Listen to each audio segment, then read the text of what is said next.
Sur les 337 campings que compte la Charente-Maritime, près de 280, 279 exactement, si ma mémoire est bonne, sont concernés par un plan de prévention des risques naturels, dont 180 qui sont concernés par un PPRN, un plan de prévention lié au phénomène des feux, et notamment des feux de forêt.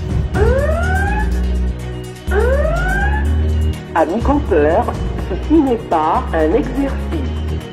Nous évacuons le camping immédiatement. On va tester d'abord la chaîne de l'alerte, la remontée de l'alerte, qui va se déclencher incessamment sous peu selon les conventions d'exercice et qui va nous permettre de mettre à l'épreuve tout notre dispositif de remontée d'alerte, à la fois communaux, professionnels, exploitants et évidemment services de secours et services de police.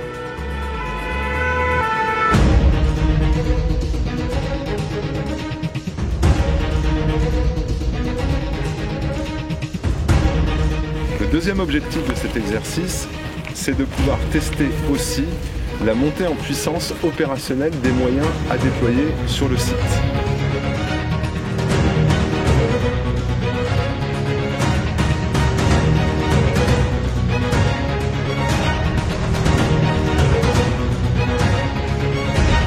Il faut d'abord prendre l'importance du feu, voir où il va se propager. Et lorsque le feu se propage à proximité d'un site particulier tel un camping, il faut faire deux choses. Rassembler la population sur un point unique pour être sûr que toute la population est évacuée. Et parallèlement, comme c'est le cas en ce moment, mettre des véhicules pour protéger le camping, faire une défense de points sensibles dans notre langage, éviter que le feu provoque des dégâts en arrivant sur le camping. Troisième objectif, qui est évidemment fondamental, c'est de tester la chaîne de décision et de commandement et l'articulation bien rodée, selon notamment les plans communaux de sauvegarde, les plans qui sont départementaux et relevant de la responsabilité de l'État, mais aussi le rôle des exploitants qui ont un rôle majeur, donc de tester l'ensemble de la chaîne de décision et de commandement avec l'établissement en particulier d'un poste de commandement opérationnel.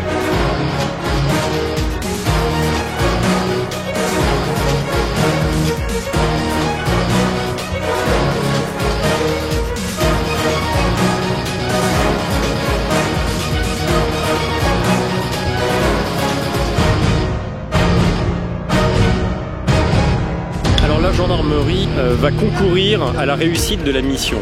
Nous sommes une force qui va intervenir aux côtés des pompiers selon trois phases.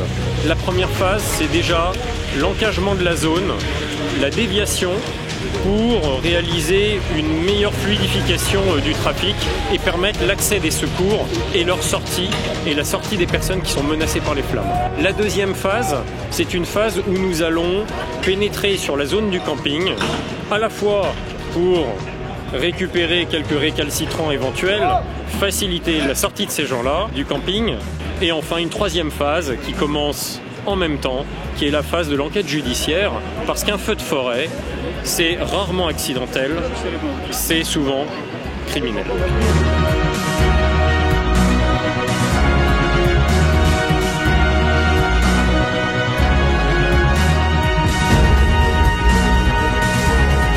Là, pour nous, c'est l'occasion de le vivre en réel et surtout, ce qui est intéressant, c'est une fois que nos personnels sont partis, savoir ce qui se passe après.